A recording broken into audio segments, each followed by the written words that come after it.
Okay, everybody, so this is episode 4, right, of our little new life project. And by the way, I'm thinking about renaming this to the Crow Buster, but I'm not 100% sure. Anyhow, as you guys see, the paint job came out pretty good. I'm not sure if I'm actually going to show me painting it because I didn't really have the right colors I want it to paint. Paint it up the way I want it to, and the whole painting process was kind of it was a little bit of here, a little bit of there. I redid some stuff, so I don't know if I want to show that or not. If I do, I'm probably just going to not show it. If I don't, I'm probably going to cut this part of me talking out. Anyhow, as you see, we got to paint it up. Half decent job, and not the best, but for what we're going to do, it's going to be good enough. We're not trying to snipe Taliban man from 3 miles away. We're trying to shoot crows about 120 yards away out in the cow field. We're just doing this purely for aesthetics. I mean, I want a cool looking gun, so we painted it.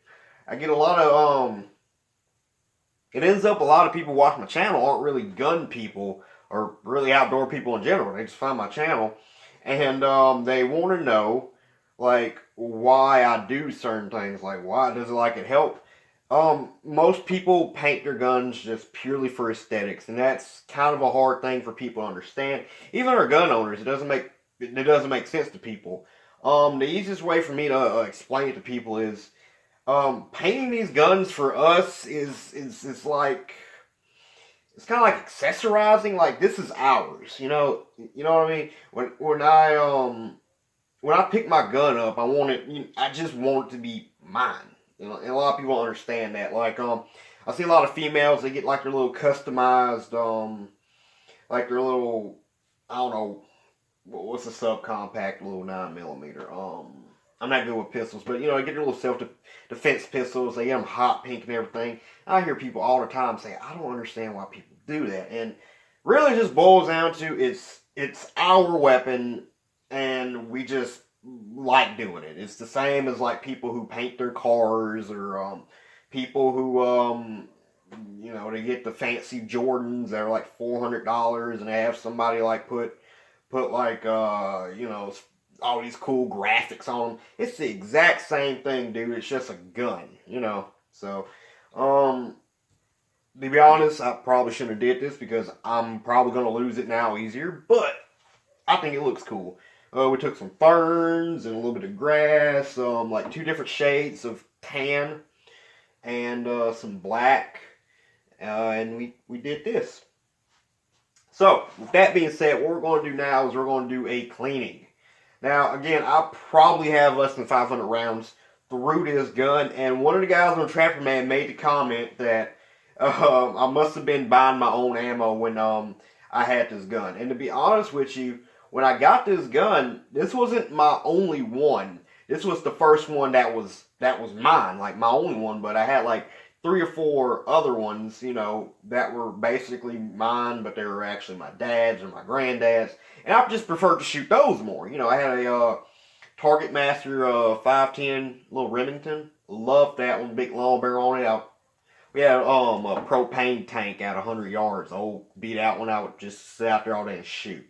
But again, I just never shot this one because I just didn't really, I shot it as a shotgun with the 410 barrel, but as a 22, I just didn't shoot it that much. I just really didn't. So, yeah, it shouldn't be that 30, but we're still going to give it a good bore scrubbing, half decent one. Some of the real precision shooting guys who, like, they do the whole barrel break-in process and, Tiborsaurus Rex, the dude who does the Sniper 101 series, he talks about copper fouling equilibriums. Guys, this is a 22. We're not going to go that crazy on it. What I'm going to do is probably going to make some guys go nuts, but it works. What I got here is I got some of these Allen, like, it's like $3 for 125 of them. These are 30 caliber patches. And we'll explain why I'm using 30 caliber in a second. I got some good old Hops number 9. Bore cleaner, nothing special, and I got a roll of 50-pound test mono, and this is that cheap Walmart brand Omniflex. I mean, this is some of that stuff guys like Catfish Dave probably wouldn't even like. Probably not even like tie like a leader material with. It's some cheap stuff, but what we're going to do if it's going to work. Now I want to go ahead and apologize up front because I've been using a new app on my phone because I film all this off my phone now. I found out my phone shoots better video than my cameras. I've been using a new app that actually locks my autofocus, so you don't get that in and out that you were doing on the last couple of videos.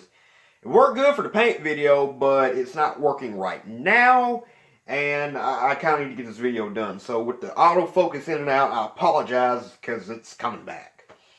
But anyhow, oh, one more thing. One of the dudes on Traffic Man also recommended to me, because he had a similar thing happen with one of these hammer strike whatever weapons. I think he said his was like a Ruger #1, and he had one of these little hammer extensions on it. He said to make sure I put a good liberal bit of Loctite on that little inside bolt in here that fastens it down, or just JB weld it to there. He said because after a couple of firings, that even if you lock it down real good, this thing's going to want to rattle out, and it's already doing it. And I actually dropped it out of the device. I don't know how it went out the device, but it dropped on the floor, and it's loose now. So I'm definitely going to do that after the fact. But that's just a little tip he gave me that I'm going to give to y'all. So with that being said, I'm going to show you how we're going to clean this. So let me get the gun prepped up here real quick, and I'll do that editing magic real quick. Okay, y'all, when I say prep, I meant literally I just cracked it open. As far as cleaning, I generally just don't use cleaner rods anymore. I just found they're generally kind of a hassle. I end up losing them constantly. I got a bunch of the steel GI rods, but apparently those are not good for the bores. You're supposed to use like a fiberglass. I don't know. I've just gotten to where I take a piece of fishing line and I just use that because it's like universal, it works. So what we do is, for me, is I take a piece of this 50-pound. Again, this is cheap. I think I paid like $1.50 for this whole roll, brand new at Walmart. And I'll take a length of it that's, I'll say about an extra length, like half length of the barrel. So in this case, about 3 feet. That is 50-pound mono. I just cut it off. And on one end, all I do is I just make a loop. I just make one of those, I'm not a knot guy. I'm not going to tell y'all this is like a triple timber. I don't know. I just make a knot that's not going to come loose. See? That's all I want to do. Now, with this method, I can use these larger patches, these 30 caliber patches. I actually use 30 caliber patches in my 22 caliber air rifle, and that's all I want to clean it with because it works so well. But since we're using fishing line, it kind of sways. It makes it a little smaller diameter, and I can actually put this patch in instead of putting it in like this, like you would for a full 30 caliber. I'll put it toward the end, and it's still, if y'all can see that, like I take one of these corners. I got your corners here, and I'll put it over one corner. I'll come in a little bit, and I'll pinch it up. And when you wet this, it creates a very tight seal in that bore, and it gets in.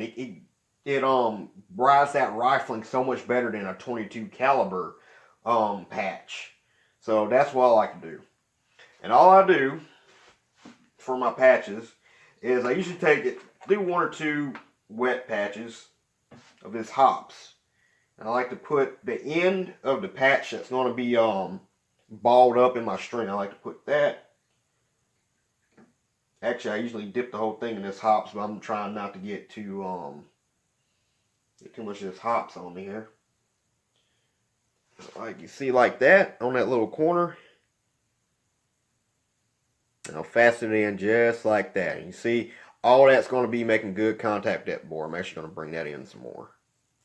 But that's what I want. Then I just take that fishing line, just feed it through my barrel. And I like putting that extra length so I can I can twist it around my hand decently here. Okay. I just pull her on through and see what that first patch looks like. And guys, that's crazy. After 6 or 7 years, I don't think I've ever cleaned this rifle. This is what the end of that patch looks like. To be honest, I might not even have to clean this doggone thing, but I usually give it like 2 swabs of that hops. And I'll let it sit for about 5 or 6 minutes and just let it all kind of soak in and kind of eat at that copper in there. But again, this gun is a 22. Most 22s I've ever shot, just about all I shoot in 22 are the Thunderbolts and the Wildcats. And I swear the Thunderbolts and the Wildcats are the exact same freaking thing. I feel they really are, but who knows? Because my guns seem to like the Wildcat and the Thunderbolt equally well.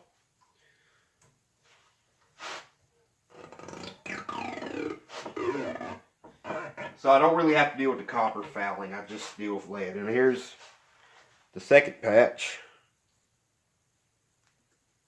Guys, that thing's spanking new and it's hugging that bore. So I'm going to let that sit for a little bit. I'm going to come back. I'm just going to give it some dry patches. Okay, y'all, it's been a few minutes. So again, I don't even think I need it. Figure I'll give y'all a close-up of me actually pulling these dry patches through. So again, I'm just going to go ahead and sling my line through here till it touches at the barrel. Now, with the dry patches, I have to be a little more careful because these do get stuck much easier. So again, I take my 30 caliber patch here, and I bring it in not as much. I like to kind of stretch them out a little bit. Don't twist them too much. Okay, see how that fits. Now I pull in with one hand.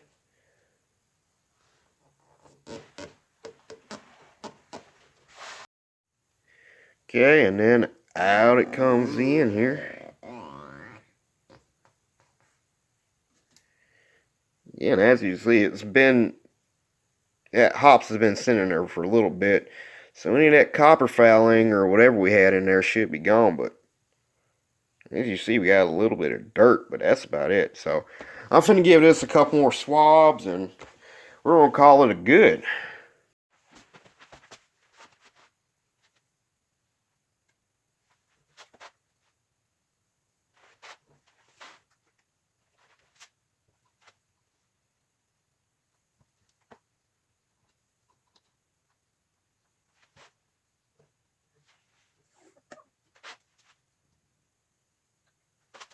Okay, y'all.